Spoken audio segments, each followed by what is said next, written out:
வணக்கம் நண்பர்களே, எல்லாரும் எப்படி இருக்கீங்க? நலமா இருக்கீங்களா? இன்னைக்கு ஒரு முக்கியமான பதிவுங்க. இன்னைக்கு மார்ச் 8 மகளிர் தினம். அனைத்து மகளிருக்கும் இனிய மகளிர் தின நல்வாழ்த்துக்கள்ங்க. உண்மையிலே என்னை பொறுத்த வரைக்கும் ஒரு மனிதனா பிறந்து இந்த உலகத்துல பல சவால்களை கடந்து வாழறதே ரொம்ப பெரிய விஷயம்.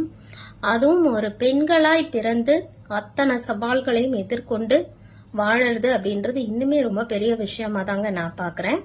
இந்த மகளிர் தினத்துல எனக்கு தெரிந்த ஒரு முக்கியமான ஒரு மகளிர் அப்படின்னு சொல்லலாம், ஒரு நல்ல தாய் அப்படின்னு சொல்லலாம். நான் அவங்கள பத்தி சொல்லும் பொழுது பல நேரங்கள்ல நான் சொல்லியிருக்கேன், த வேர்ல்டு பெஸ்ட் மாம் அப்படின்னு சொல்லுவேன் அவங்கள பத்தி சொல்லும் பொழுது. ஸோ உலகத்தின் சிறந்த தாய் அப்படின்னு நான் சொல்வேன். அவங்க யார் அப்படின்னு சொல்லி பாத்தீங்கன்னா, திருச்சியில இருக்க என்னோட அண்ணி சுதாமா, அவங்க தான் என்னோட அண்ணிமா. ஸோ அவங்களதான் நான் எனக்கு தெரிஞ்சு என்னோட வயசுக்கு நான் எங்க வீடுகள்லயும் சரி, ஊர்லயும் சரி, உறவுகள்லயும் சரி, அது இல்லாமல் சேனல் இப்போ ஒரு 5 வருஷமா இருக்கேன், நிறைய பேரை நான் பார்த்திருக்கேன். ஸோ எனக்கு தெரிஞ்ச வேர்ல்டு பெஸ்ட் மாம் அப்படின்னா எங்க சுதா அண்ணியை தான் சொல்லுவேன். ஏன் நான் சொல்றேன் அப்படின்னா, நான் பல நேரங்கள் அவங்களோட இருந்திருக்கேன்.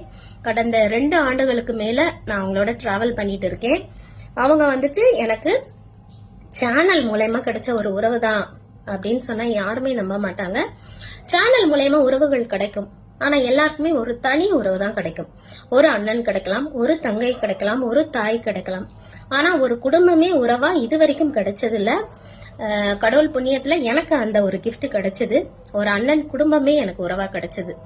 எங்க காளிதாஸ் அண்ணன் ஆகட்டும், சுதா அண்ணி ஆகட்டும், பெரிய மகள் பூஜாவாகட்டும், சின்ன மகள் சுவாதி ஆகட்டும், 4 பேரும் என்ன சொல்றது, இந்த சினிமால எல்லாம் ஒரு வசனம் எழுதுவாங்க, அவங்க ஈ எறும்புக்கு கூட துரோகம் நினைக்க மாட்டாங்க அப்படின்னு.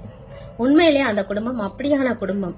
ஒரு காலத்துல எல்லாருக்கும் உதவி பண்ணி, கோவில்களுக்கெல்லாம் கணக்கு இல்லாம உதவி பண்ண அந்த குடும்பம் இன்னைக்கு ஒரு சில சூழ்நிலை காரணமா என்ன சொல்றது, ஹாஸ்பிட்டல் வாசல்லே குடும்பம் பண்ற மாதிரி இருக்கு.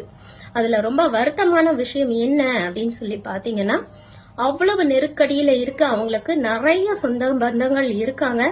ஆனா அந்த சொந்தக்காரர்கள் இவங்க என்ன பண்றாங்க, இவங்க வீட்டுல என்னதான் நடக்குது அப்படின்றத கூட அவங்க தெரிஞ்சுக்க முன் வரல.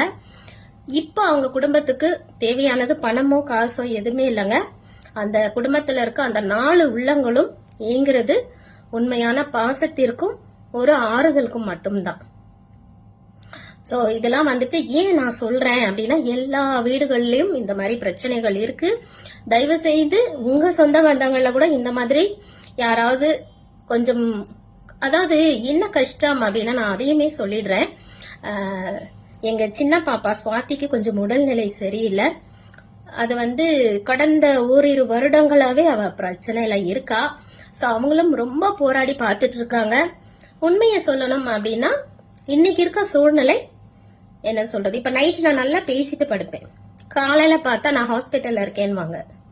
காலையில பேசிட்டு போன் வச்சுட்டு சமையல் பண்ணிட்டே இருப்பேன், மத்தியானம் போன் பண்ணா நான் ஹாஸ்பிட்டல்ல இருக்கேன். ஏன்னா அந்த மாதிரி பாப்பாவோட சூழ்நிலைகள் முடியாம போயிடும், திடீர்னு முடியாம போயிடும். சோ அந்த மாதிரியான சூழ்நிலைகள் எல்லாத்தையும் தாண்டி அந்த பிள்ளைக்காக ஒரு தாயா அவங்க போராடுற போராட்டம் இருக்கு பாருங்க. உண்மையிலே சொல்றேங்க, அவங்களோட இடத்துல யாருமே என்ன சொல்றது, 1 மணி நேரம் அந்த தாயின்ற இடத்துல இருந்து வாழ முடியாதுங்க. ஏன்னா அப்படியாப்பட்ட அவ்வளோ பிரச்சனைகளும், அவ்வளோ என்ன சொல்றது, அந்த ஒரு ஒத்த பொம்பளையா அந்த குடும்பத்தையே தூக்கி தாங்குறாங்க.